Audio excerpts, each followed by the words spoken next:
সে একজন জাউরা মানে বাস্টার্ড।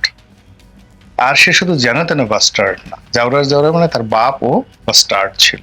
তাকে সাহায্য করার জন্য যেভাবে টাটকা অলি আছে, আবার তাকে সাহায্য করার জন্য দ্য বাস্টার্ড, এবং যাকে বলা হয় জাউরা মানে son of A bastard, bastard of the bastard.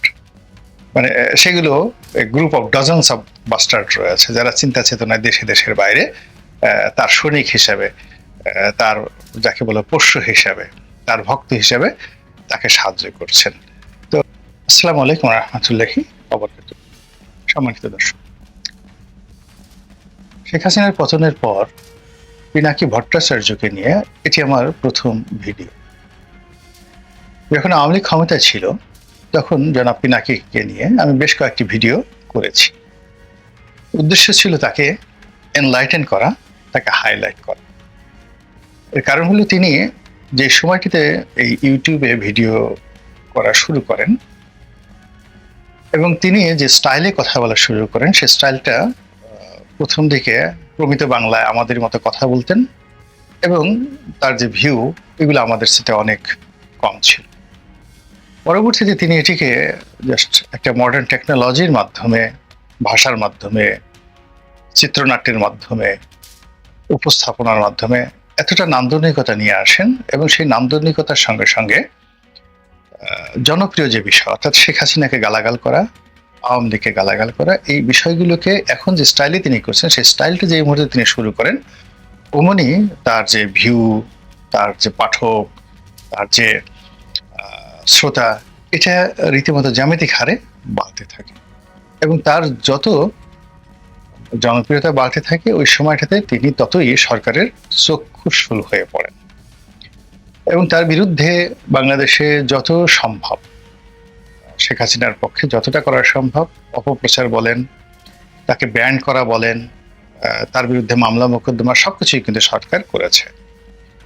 তো যেহেতু আমরা বাংলাদেশে খুব অল্প কয়েকজন লোক পরিবেশ পরিস্থিতি অনুযায়ী আমরা কথা বলে যাচ্ছিলাম এবং তার মধ্যে আমি একজন, যেমন কথা বলেছেন বিএনপির ফজলুর রহমান সাহেব, কথা বলেছেন নুরুল কবির সাহেব, আসিফ নজরুল সাহেব, তো এরকম খুব অল্প, এর বাইরে কিন্তু বাংলাদেশে 4-5 জনের বেশি কথা বলতে পারে। দেশের বাইরে যারা কথা বলেছেন তাদের একটা অবাধ ফ্রিডম রয়েছে, তারা যে কোনো কথা তারা বলতে পারে, কিন্তু বাংলাদেশে বসে আমরা এই কথাগুলো বলেছি। তো সেই কথাগুলো বলতে গিয়ে বাংলাদেশে তখন আমরা যখন কথা বলেছি তখন পিনাকির নাম মিডিয়াতে উচ্চারণ করা, পত্রিকায় পিনাকি রঞ্জন নামক শব্দগুলো লেখা, বা বাংলাদেশে বসে তাকে নিয়ে কৌশলে তার প্রশংসা করে ভিডিও তৈরি করা, এটি একেবারে অসম্ভব একটা বিষয় ছিল। কিন্তু সেই কাজগুলো আমি করেছি। এটা এই কারণে করেছি যে আমাদের যে যুদ্ধ, সেই যুদ্ধের যে টার্গেট অলমোস্ট সেম, শুধু way of talking and way of presentation is different, but লক্ষ্যটা সেম। তো যাই হোক, শেখ হাসিনার পতন হয়েছে আলহামদুলিল্লাহ। শেখ হাসিনার পতনের পর আমাদের এই বাংলাদেশে আগে যে সমস্যাগুলো ছিল, সেই সমস্যা প্রায় সব সমস্যায় বহুগুণে বেড়ে গেছে। তারপর কিন্তু আমাদের আফসোস নেই। এর কারণ হলো শেখ হাসিনার 15 বছরের যে শাসন আমল, আমরা প্রায় সবাই যারা নির্যাতিত হয়েছি তারা যে কোনো মূল্যে পরিত্রাণ চাচ্ছিলাম, এমনকি অনেকে মৃত্যু কামনা করছিলেন যে এর সাথে আমাদের মৃত্যু হয়ে যাক, আল্লাহ তুমি জিবরাইলকে পাঠিয়ে আমাদেরকে নিয়ে নাও, আচ্ছা শেখ হাসিনাকে নিয়ে নাও। তো শেখ হাসিনা চলে গেছেন, আল্লাহ তাকে ভালো রাখুন, হেদায়েত দান করুন, ভেস্ত নসিব করুন, আমরা দোয়া করি। কিন্তু এখন শেখ হাসিনার অবর্তমানে এই বাংলাদেশে যে সকল সমস্যাগুলো তৈরি হয়েছে, দেশের বাইরে থেকে যারা পিনাকি মতো লোকজন আছেন তারা অনুধাবন করতে পারবেন না আমাদের যে বেদনা। আমরা এই বাংলায় বসে যারা কথাবার্তা বলছি, যারা ব্যবসা বাণিজ্য করছি, সীমাহীন অরাজকতা। এটা মানে একটা ইংরেজিতে একটা শব্দ আছে, it can better imagine than describe. কিছু কিছু বিষয় আছে কল্পনা করা যায়, বর্ণনা করা যায় না। আমরা যারা ভুক্তভোগী, আমরা এই বিষয়গুলো যেভাবে কল্পনা করতে পারি সেগুলো আমরা বর্ণনা করতে পারি না, আর বাইরে যারা আছেন তারা প্রশ্নই আসে না। তো সেই দিক থেকে এখন এই বাংলাদেশে যা কিছু হচ্ছে, সেই অবাধ দৃষ্টিতে মনে হচ্ছে যে সরকারের পেছনে সরকার আছে, তারপর অদৃশ্য অনেকগুলো ক্ষমতা আছে, এখানে তৃতীয় রাষ্ট্র বা ফোর্থ স্টেট, চতুর্থ রাষ্ট্র, ইংরেজিতে যে কথাগুলো আছে সেগুলো খুবই কার্যকর অবস্থায় আমাদের সমাজকে উত্তাল করে তুলছে। তো এত কিছুর মধ্যেও যে মানে অবাক করা যে বিষয়, সেই অবাক করার বিষয়টা হলো যে বাংলাদেশের শাসন প্রণালীতে, তারপর শাসন ব্যবস্থা, প্রণালী এবং ব্যবস্থা দুটো আলাদা জিনিস।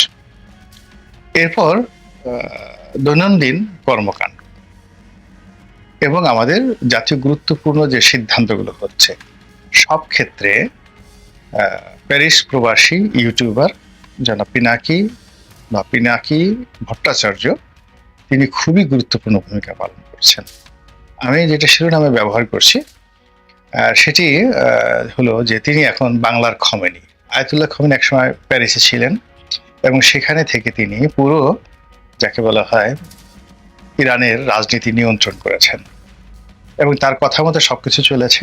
এবং একটা সময় তিনি প্লেনে করে এসে অলনে ছাড়েন, কাউকে না জানিয়ে অলনে ছাড়েন, উপস্থিত হয়েই তিনি বিপ্লবের নেতৃত্ব দিয়েছেন। আমাদের দেশে শেখ হাসিনা বিরোধী যে আন্দোলন ছিল সেটাকে অনেকে বিপ্লব বলার চেষ্টা করছেন, কিন্তু বেশিরভাগ মানুষ এটাকে গণ অভ্যুত্থান, গণ আন্দোলন, গণবিক্ষোভ এবং শেখ হাসিনার পলায়ন বা ক্ষমতাচ্যুতি এই হিসেবে দেখছে। কিন্তু সত্যিকার অর্থে এখন যে অরাজকতা চলছে, এই অরাজকতা আমার সিক্স সেন্স বলছে অন্তত 5 থেকে 10 বছর চলবে। আর এই অরাজকতা থেকে বের হওয়ার জন্য আমরা যে লড়াই এবং সংগ্রাম করছি, এটাই হবে একটা বিপ্লব, দ্বিতীয় বিপ্লব হবে, তৃতীয় বিপ্লব হবে, এবং সেই বিপ্লবটা চলছে। এখন সেই বিপ্লবের বিভিন্ন অ্যাঙ্গেল রয়েছে। বিএনপি একভাবে বিপ্লব করার চেষ্টা করছে, জামাত করার চেষ্টা করছে, তারপর হেফাজত করার চেষ্টা করছে, যে যার মতো অন্তত 20টি অ্যাঙ্গেল থেকে। সেই রাষ্ট্রীয় কর্মকর্তারা, সেনাবাহিনীরা সবাই কিন্তু যে যার অবস্থা থেকে আইন শৃঙ্খলাকে ফিরিয়ে এনে দেশকে একটি স্থিতিশীল অবস্থায় নিয়ে যাওয়ার জন্য যে যার মতো করে চেষ্টা করছেন এবং একে অপরের স্বার্থ যাকে বলা হয় এখানে নিয়ে পরস্পরের সাথে দ্বন্দ্ব এবং সংঘাত এবং একে অপরের বিরুদ্ধে খিস্তিকেওর হচ্ছে। অবাক করার ব্যাপার হলো যে এখানে ডক্টর মোহাম্মদ ইউনূসের নেতৃত্বে যা কিছু হচ্ছে, তারপর পুলিশের নেতৃত্বে যা কিছু হচ্ছে, আমি সেনাবাহিনীর কথাটা বাদ দিলাম স্পর্শকাতর, বা বিচার বিভাগের কথাটাও বাদ দিলাম স্পর্শকাতর, বা সচিবালয়ে যা কিছু হচ্ছে, এই সকল পক্ষের চাইতে, এমনকি বিএনপি জামাতের চাইতে এই মুহূর্তে পিনাকি ভট্টাচার্যের যে প্রভাব প্রতিপত্তি, এটি সবচেয়ে বেশি, আপনি স্বীকার করেন বা না করেন। এখন এটা মন্দ হতে পারে, ভালো হতে পারে, এটা আগামীতে পিনাকির সফলতার উপর নির্ভর করবে যে তিনি আসলে নায়ক না খলনায়ক। তিনি কি আয়াতুল্লাহ খমেনি হিসেবে বাংলাদেশে অমর হয়ে থাকবেন, নাকি সালমান রুশদি হিসাবে বাংলাদেশে নিন্দিত হবেন, এটি আগামী দিন বলবে। এর কারণ হলো বিজয় নতুন ইতিহাস রচনা করে। তিনি যদি বিজয়ী হন তাহলে ইতিহাস তিনি রচনা করবেন, কিন্তু ইতিমধ্যে তিনি যে কাজগুলো করে চলেছেন সেই কাজগুলো ভীষণ রকম ম্যাটিকুলাস। তিনি যেভাবে 32 নম্বর ভেঙেছেন এবং একদম লাইভে থেকে বসে যেভাবে হুকুম দিয়ে প্রতিটি ঘটনা তদারক করে, টেলিফোনে ইনস্ট্রাকশন দিয়ে এটা করো, ওটা করো, ওটা করো, এরকম প্রকাশ্য গত 100 বছরে, আমি 100 বছরে গেলাম না, মানে এই টেকনোলজি চালু হওয়ার পর এইরকম কোনো অপারেশন, 32 ভাঙার যে অপারেশন যেটা আমি দেখেছি, এরকম কোনো অপারেশন আমি, কোনো মিলিটারি অপারেশন আমি দেখিনি। আমি যখন অ্যাবোটাবাদে বিন লাদেনকে হত্যা করা হলো, ওই সময়টিতে বারাক ওবামার দৃশ্য আমরা দেখেছি। অর্থাৎ ওই অভিযান পরিচালনা করা হচ্ছে, তিনি জয়েন্ট চিফ অফ স্টাফের চেয়ারম্যান, তাকে নিয়ে বসে আছেন, প্রতিরক্ষা মন্ত্রীকে নিয়ে বসে আছেন, তিনি নিজে বসে আছেন, মিলিটারি বিশেষজ্ঞরা বসে আছেন এবং অপারেশন চলছে। তো সেটার সঙ্গে যদি 32 নম্বর ভাঙার যে অপারেশন পিনাকি করেছেন ওটাকে তুলনা করি, তাহলে দেখা যাবে যে বারাক ওবামার চাইতেও তিনি মূলত ওই অপারেশনটা আরো অ্যাক্টিভলি করেছেন। এর কারণ হলো বারাক ওবামা রাষ্ট্রীয় ক্ষমতায় বসে তিনি কমান্ড পরিচালনা করেছেন, আর পিনাকি কোনো ক্ষমতা ছাড়াই কেবলমাত্র তার যারা সমর্থক, ভক্ত, ছোট ভাই ব্রাদার, তাদেরকে দিয়ে তিনি এই কর্মটি করিয়েছেন। 2 নম্বর হলো তিনি ঝুঁকি নিয়েছেন। তিনি শুধু বসে বসে দেখেননি, তিনি কমান্ড দিয়েছেন, ফলে ওই ঘটনার পুরো দায় দায়িত্ব তার। এবং আগামীতে তিনি যদি সফল হন তাহলে এটি তাকে অমরত্ব দেবে, আর ব্যর্থ হলে বুঝতেই পারেন যে তার সকল দায় দায়িত্ব তাকে, তার পরিবারকে, পরিজনকে, আত্মীয় স্বজনকে, বন্ধু বান্ধব, ছোট ভাই ব্রাদার যারা যারা আছে সবাইকে সেটা ভোগ করতে হবে। তো এইভাবে পিনাকি যে কাজটা আছে সেটা হলো যে তিনি প্রথম আলোর সামনে জিয়াফত করে প্রথম আলোকে একটা শিক্ষা দিয়েছেন। এরপরে আর অনেক কর্মকাণ্ড। এখন প্রশাসনে পিনাকির নাম শুনলে অনেক কাজ হয়ে যায়। যেমন তিনি নিজেই বললেন যে ধানমন্ডিতে এক জায়গাতে ডাকাত পড়েছে, তো সেখানে পুলিশ তারা পাচ্ছিল না, এবং তিনি পুলিশকে টেলিফোন করে, প্যারিস থেকে পুলিশকে টেলিফোন করে তিনি সেখানে পুলিশ পাঠিয়েছেন। তো এরকম ছোট ছোট কাজ থেকে শুরু করে অনেক বড় বড় কাজ হচ্ছে। তার সঙ্গে সঙ্গে পিনাকির নাম ব্যবহার করে অনেকে বদনাম করার চেষ্টা করছে, ঘুষ আদায় করার চেষ্টা করছে, দুর্নীতি করার চেষ্টা করছে, এবং এটা নিয়েও পিনাকি কিন্তু বিভিন্ন কথাবার্তা বলেছে। কিন্তু পিনাকি যে কাজটির সবচেয়ে বেশি মানে বিপ্লবাত্মক করছেন, খমেনির মতো, খমেনির শিয়াইজম এবং তার এন্টি আমেরিকান যে স্লোগান, ওটি এখনো পর্যন্ত কিন্তু যাকে বলা হয় একটা মাইলস্টোন হিসেবে, রোল মডেল হিসেবে পুরো ইরানকে পরিচালিত করছে। তদ্রূপ বাংলাদেশে পিনাকি অনেকগুলো মানুষকে উলঙ্গ করে দিয়েছেন। তার কাঁঠাল রানী, তারপরে তার জয় বাংলা, এই ইত্যাদি যে কথাগুলো, এই কথাগুলো রীতিমতো প্রাতিষ্ঠানিক রূপ পেয়েছে। আবার তিনি যে সকল গালাগাল করেন, যেমন জাউরার জাউরা। জাউরা মানে আপনারা তো জানেন যে জারজ, যাকে জারজ বলা হয়, সেটার আঞ্চলিক শব্দ জাউরা। তো জাউরার জাউরা মানে তিনি যাকে গালি দিচ্ছেন, এটার বক্তব্য হলো যে সে একজন জাউরা মানে বাস্টার্ড। আর সে শুধু যেন তেন বাস্টার্ড না, জাউরার জাউরা মানে তার বাপ ও বাস্টার্ড ছিল। তো তিনি এইভাবে অনেকগুলো মানুষকে জাউরার জাউরা বলে যে ট্যাগ গুলো দেওয়ার চেষ্টা করছেন, সেই মানুষগুলো কিন্তু অনেকেই ইতিমধ্যে আহত বা নিহত হয়ে গেছেন সামাজিকভাবে। This is the fact. এখন আগামীতে সেই লোকগুলো ফিরে আসার রাজনীতিতে কতটুকু সম্ভাবনা আছে বা না আছে সেটা পরে দেখা যাবে, কিন্তু তিনি যাদেরকে গালাগাল দিয়েছেন এবং যাদেরকে এভাবে উলঙ্গ করেছেন, সেটা কিন্তু একটা রীতিমতো বিপ্লব হয়ে গেছে। 2 নম্বর হলো যে তিনি শেখ হাসিনা নিচে কাউকে নিয়ে ভিডিও করেননি, কখনো ভিডিও করেননি। অন্যদেরকে গালি দিয়েছেন, তার ভিডিওর যে ট্রেন্ড এবং টপিক এটা সবসময় শেখ হাসিনা কেন্দ্রিক ছিল।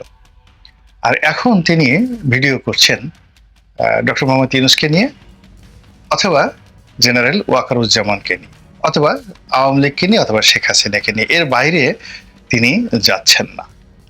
ইট মিনস যে তিনি একটা বিপ্লব করার জন্য যে টার্গেট নিয়ে এগুচ্ছেন এবং যে বিপ্লবী গ্রুপ তিনি তৈরি করছেন দেশে এবং দেশের বাইরে, সেখানে তাকে সাহায্য করার জন্য যেভাবে টাটকা অলি আছে, আবার তাকে সাহায্য করার জন্য দ্য বাস্টার্ড, এবং যাকে বলা হয় জাউরার জাউরা মানে son of A bastard, bastard of the bastard, মানে সেগুলো group of dozens of bastard রয়েছে, যারা চিন্তা চেতনায় দেশে দেশের বাইরে তার সৈনিক হিসাবে, তার যাকে বলে পোষ্য হিসাবে, তার ভক্ত হিসাবে তাকে সাহায্য করছেন। তো কাজেই তিনি ম্যাটিকুলাসলি যে কাজগুলো করছেন, যেখানে তার বলা দরকার তিনি বলছেন, যেখানে তার হুজুর দরকার সেখানে হুজুর বলছেন, যেখানে তার বাস্টার্ড দরকার বাস্টার্ড বলছেন, যেখানে তার পিচ্চি হেলাল দরকার, বেশ কথার কথা বললাম, যেখানে তার সন্ত্রাসী দরকার, যেখানে তার ছোট রাজন দরকার, দাউদ ইব্রাহিম দরকার, প্রায় সব ক্ষেত্রে তিনি যে একটি শক্তিমত্তা অর্জন করে ফেলেছেন, এটি রাষ্ট্রের মধ্যে আর একটা নতুন রাষ্ট্র তৈরি করে ফেলেছে। এবং এটা কিভাবে তৈরি করে ফেলেছে জাস্ট একটা ছোট উদাহরণ দেই, তাহলে আপনারা বুঝতে পারবেন। মসজিদে নামাজ পড়ি, আমার পাশে একজন কর্নেল, পদমর্যাদার বিমান বাহিনীর সাবেক কর্মকর্তা, এখন খুব বড় একটা ব্যবসা করেন। তার একটা সমস্যা, ভীষণ সমস্যা ক্যান্টনমেন্টের সঙ্গে একটা সমস্যা, বা সরকারি কোনো একটা অফিসে, আমি ঠিক এখন মনে করতে পারছি না। তো তিনি একজন ঊর্ধ্বতন সামরিক কর্মকর্তা, এই মুহূর্তে ভালো পদে আছে, তার ব্যাচমেট, তাকে তিনি বললেন। তো তিনি বললেন যে আসলে এটা আমি বললে হবে না, এটা পিনাকি দাদাকে বলতে হবে, তো ও বললো যে আমার সাথে তো পিনাকির কোনো পরিচয় নাই। তো বল ঠিক আছে, আমি তাকে দিয়ে বলাচ্ছি। এবং সেই লোক তারপরে আমাকে বললো যে আশ্চর্য ঘটনা, যে 24 ঘন্টার মধ্যে আমার সেই কাজটি হয়ে গেল। আমি যা সেটা ইঙ্গিত দিলাম, প্রমাণ যদি চান প্রমাণ দিয়ে দেবো। এইভাবে এই রাষ্ট্র চলছে, এই দেশ চলছে। এবং মিস্টার পিনাকি রঞ্জন চক্রবর্তী, আপনি তাকে যেভাবেই মূল্যায়ন করেন না কেন, তিনি আসলে এখন এই গুরুত্বপূর্ণ ভূমিকা পালন করে চলছেন।